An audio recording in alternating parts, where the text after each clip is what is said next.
Stop buying bag patterns just to fit those bag panels you're buying. You can adjust a tote pattern you already have to fit your panel, or you can cut a tote completely from scratch without a pattern, ideally for your panel. And today I'm going to show you how.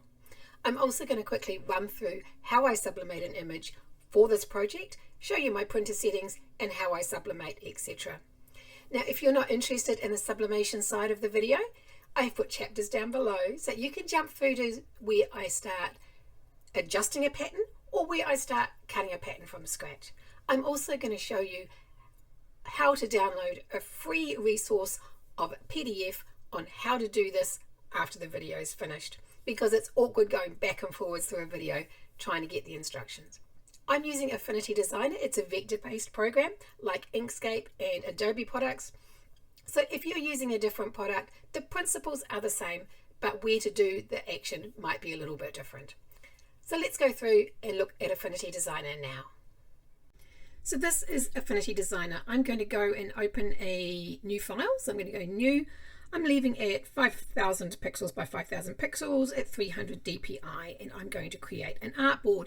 Now I do want to have this on inches just because I saw in a Facebook group somebody wanted a bag pattern to fit an 8x10 panel. So let's do that. Let's make an 8x10 panel and work with that through the project.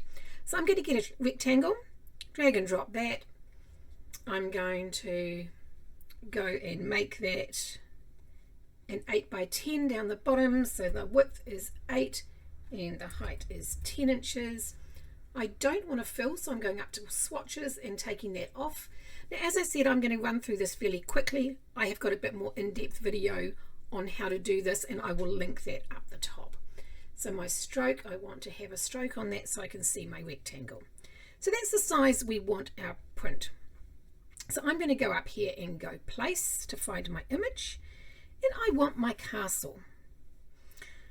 So I want that, it's a 12 by 12 at the moment, so I want it at least one way to be 10. Now that's going to have to be in height so that it fits.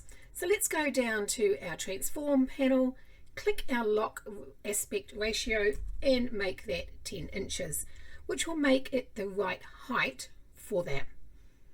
So we could size that with cropping, etc., but what I like to do is I'm going to click on the...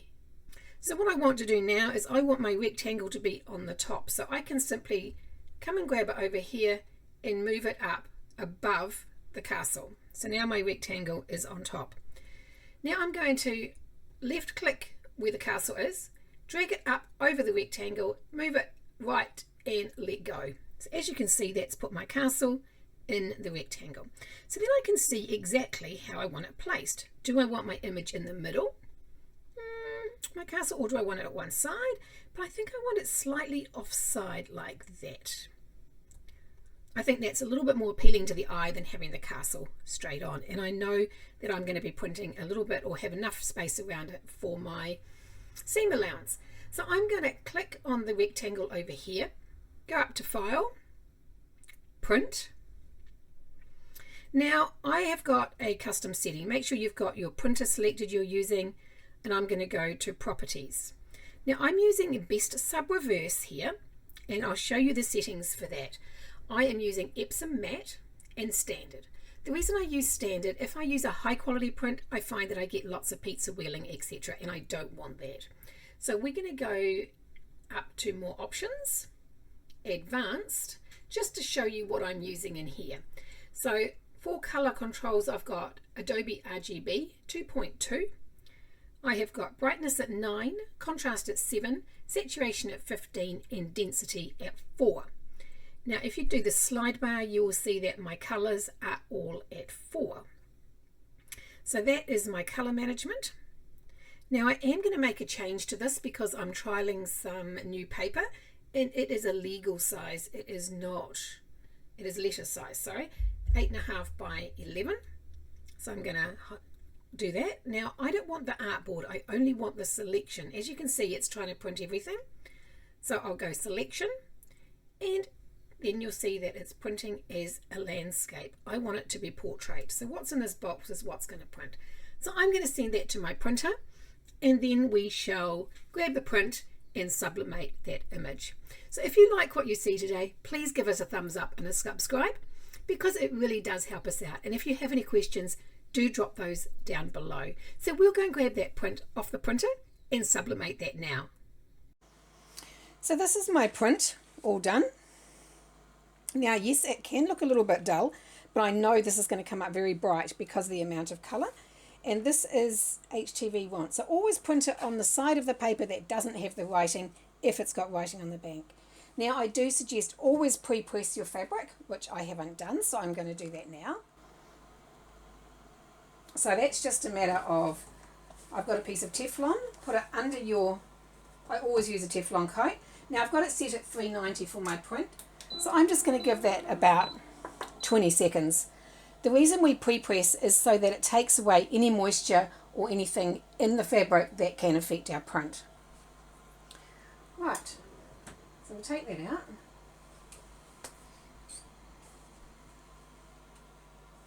It's rather warm, obviously. So once we've pre-pressed our fabric, we want to give that a good lint roll. And I do suggest doing this. If you don't, and you're using a very dark image and it's got bits of fluff that come off later, you can have white pieces behind. So we want to take our print, put it face down, and I've cut some bits of tape. I am only just going to tape my corners. You can do what works for you if you like. It is a bit of a process of testing. Using the HTV1 auto press, I'm finding because it lifts up straight, I don't seem to get any ghosting with it. Now I have got butcher's paper on the bottom. Put your image on there and another piece of butcher's paper on the top. And let that do its magic.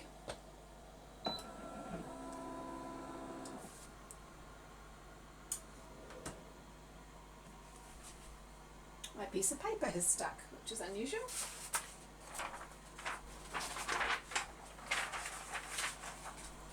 So you can either leave that for a while or you can take it off straight away. I tend to be too impatient to leave it, so this end has come up.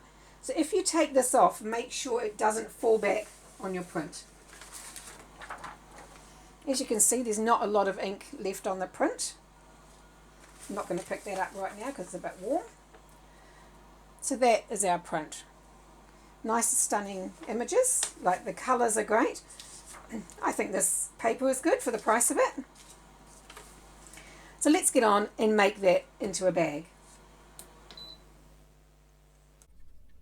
So that is how we sublimated our panel we are using for this project. Now we're going to look at how to adjust a pattern you already have. Now this is assuming it's a basic, simple one-piece tote pattern. So you will need to get your body pattern piece, which has your basic square with your boxing cut out of it, and make sure that is big enough to have at least 3 inches taller than your print or your panel. If it is not, you will need to enlarge your pattern to accommodate that allowance.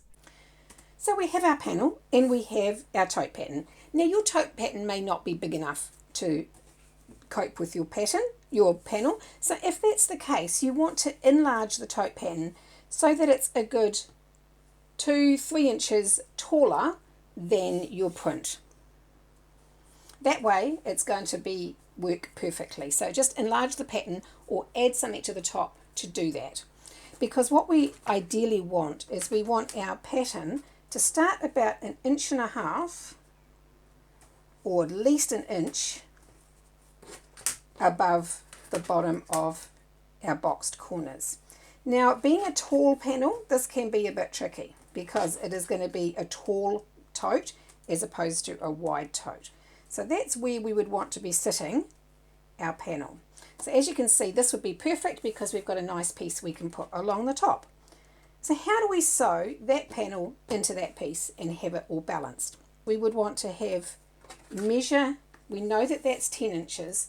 So what's this? That is a 12.5. So split the measurement difference between this corner, because you're going to have a seam allowance at the top and a seam allowance at the bottom. So balance where that would be. And I'm going to draw a line where my pattern, where my panel would start. So if we keep it there,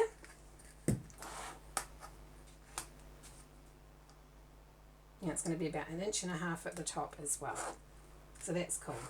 So we've got 1.5 inches at the top, 1.5 inches at the bottom. So that's going to be balanced perfectly within our bag. The next thing you want to do is work out how wide this is. We know that it's 8 inches. Measure the full width of your panel, which is 16 inches. So we know the difference.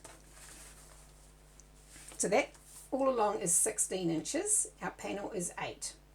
So we obviously would need 4 inches at each side to get the balance of the panel.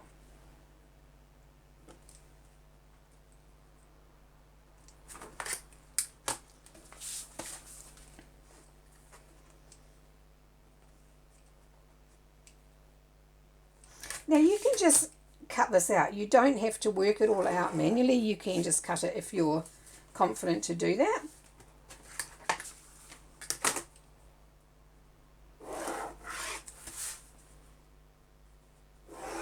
Whoops, it's a bit crooked, isn't it?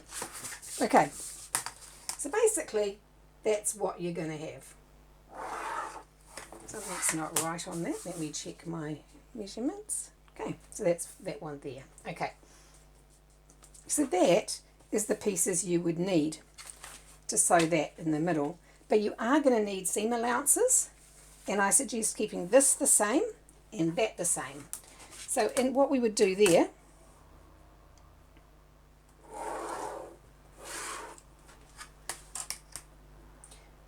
make a mock-up of this on a piece of paper, cut one of these on your vinyl or your fabric as your back, and then cut this down to be your front. And what we would do, because we want a seam allowance, I'm going to add 3/8 seam allowance to that.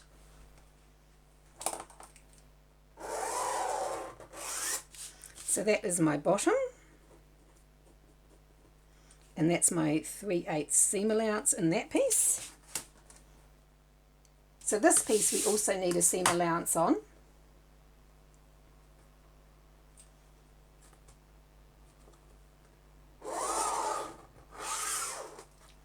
So that's our top, and that's our 3/8 seam allowance. So I'm going to cut that at the bottom,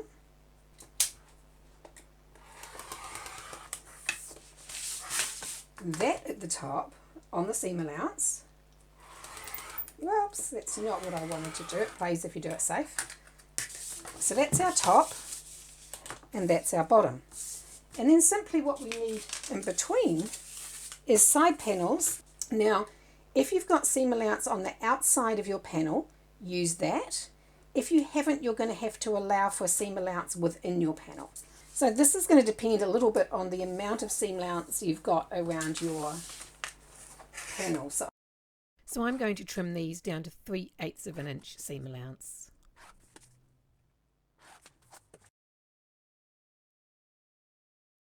So to work out the width of our side panels, we need to just simply take off the width of our panel off the width of the bottom.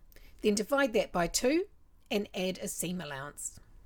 And to get the height, we simply cut it at the same height as our panel, including seam allowance.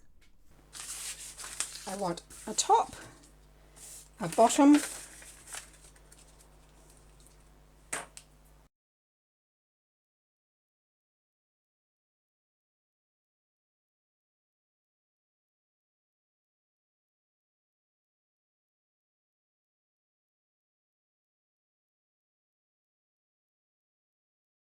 so that's our top and our bottom.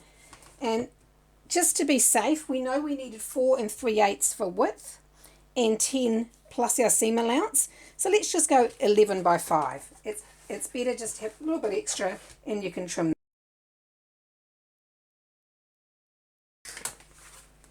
That's our panel.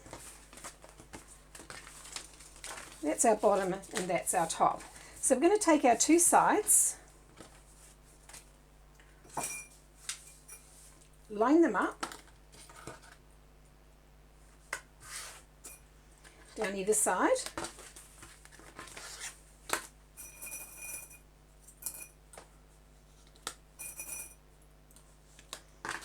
And sew down each of those at the 3/8 seam allowance.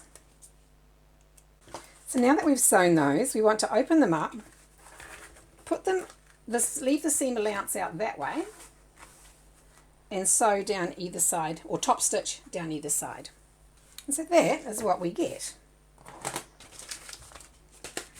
So what you can do now, you can either trim that up, which is going to be easier to sew it if you trim it along the top. Make sure it's in line.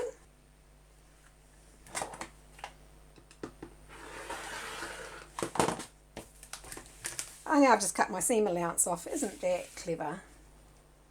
Don't forget to leave your seam allowance on. Never mind, I've just shortened mine. So you see, we can go with the flow. And my machine, it's a bit thin for my machine, never mind. So now we want to take our bottom, place it right sides together in the middle. So we're going to mark all our centres. Now don't forget these are too wide because we cut them bigger than what we need to.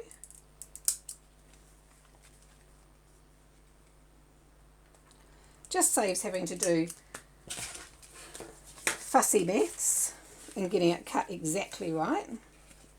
Mark all our centres.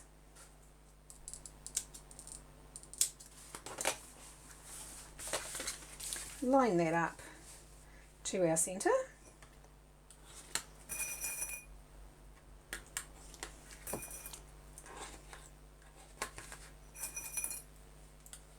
I'd normally only cut about 1/4 of an inch too much, but that's entirely up to you. Now then we've got our top. Again, we would mark our centres. Now if you want to put this band around the top as well on the back, you would need to shorten your pattern piece by the amount you've made the top. But it's not going to matter. You can just leave it the back of the pattern exactly how it's supposed to be. And do watch out for bulk if you need to in any area with adding this. But your bulk should be down in the bag, so shouldn't really affect anything.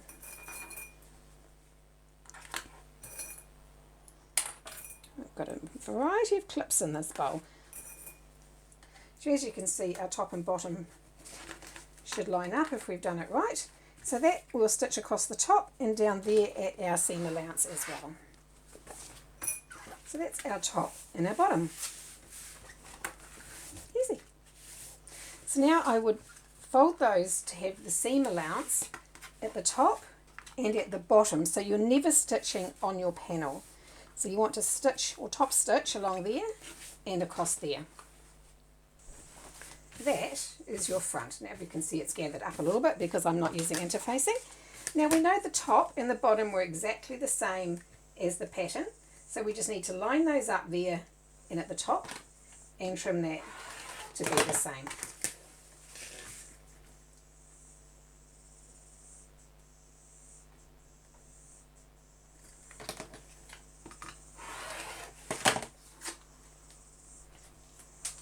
So that is the front of your tote with your design on it.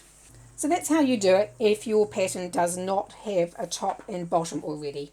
So you're basically just allowing the seam allowance in the middle, but it does make it easier to cut the side panels wider, make that and add the top and bottom like we just did.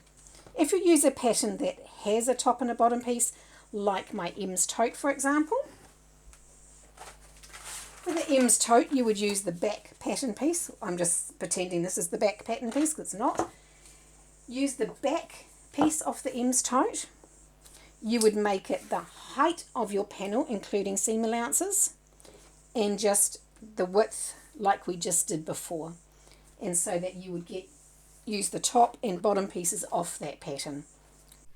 So that is how we adjust a tote pattern to accommodate our panel. Now don't forget, it can be used for different size panels. You just need to adjust the top, bottom and side widths to fit your panel. And I shall put that information in the PDF that is downloadable free of charge. Now what we're going to do is look at how to cut a tote from scratch without a pattern. to fit your panel. So if you haven't got a tote pattern and you've got a panel, this is what we would do. Cut your seam allowance on there. And I'm missing 3/8 at that side, so I'm going to have a problem there because I haven't made my panel wide enough. So maybe I'll go for 1/4 inches instead, because it's easier if all your seam allowances are the same.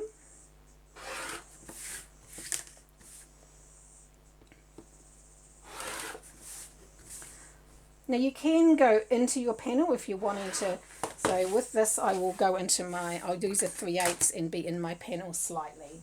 Right, so we've cut that ready to use. What we would then do is work out how wide we want our tote plus the box. So for example, if we're wanting our tote to be that wide, which is say 16 inches wide, we would work out what our panel is, which is, it's 8, so we would want 4 inches on either side. So we want to have 4 inches plus our seam allowance. So if you cut 2 by the width and 4.5 wide. Okay, so let's do that. Use the right way to cut and not the paper one. And we want 2 at 4.5, so I've cut this at 9.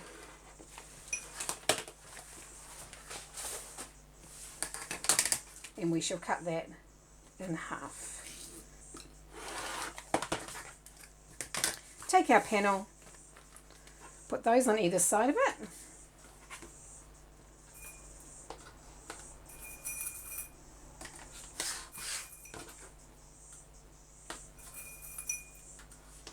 We'd want to sew down each side of that, then open up the seam allowance with it facing that way and top stitch down either side. So I'll do that.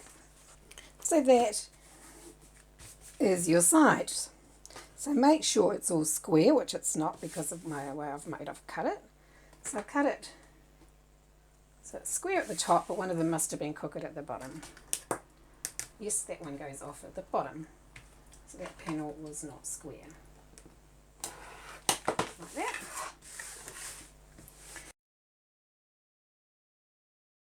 So that's what we get when we've sewn our side panels on. So now we want to get the top. So we've got about 16.5. So let's cut 17, and I suggest allowing 2 inches. That gives you your seam allowance there and your seam allowance there, because you do want a good inch at the top, and it does to be balanced. If you've just got a little bit, it can tend to look unbalanced. So we're going to go 2 by 17.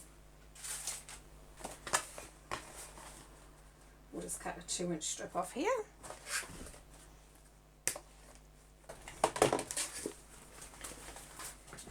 And we want it at 17. But it doesn't matter, if it's longer we can just trim it off. So clip that. So you'd obviously want this to be the same length as your top.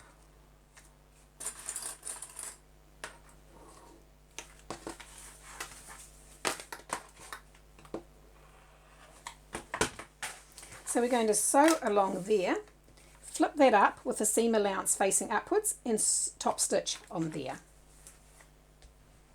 There you go. So that's all done. So obviously it's not interfaced, it's just to show you how to make up a pattern. So then at the bottom we would want at least that amount as well, plus our box. So I know I'm going to box this at 2 inches because that's what I like for a tote. So we had 2 1/4 at the top plus 2. So that's 4 1/4. So maybe let's go 4.5 by 17. So I'm going 4 1/4 by 17. So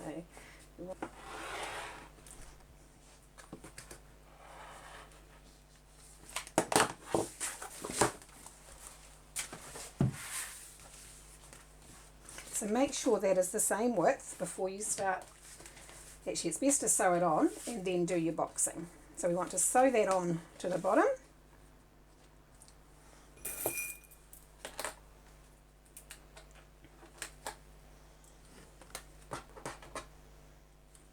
So we're going to sew along the bottom, flip it down that way and top stitch on here again. So there we have a square. Now if you've got a pattern, you could always make a square like that and cut your pattern out of it, making sure it's centered, or else you can just do it this way off the top of your head to make it work. Make that all straight.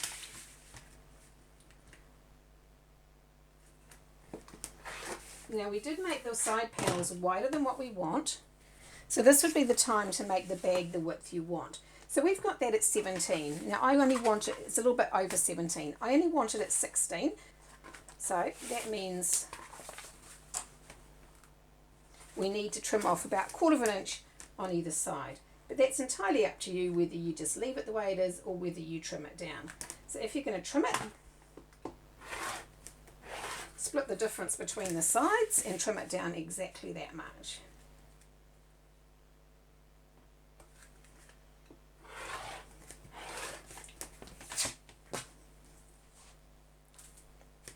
Right, so what you'd need to do now is box your corners. So I'm using a 2-inch box. So you can either do these one at a time,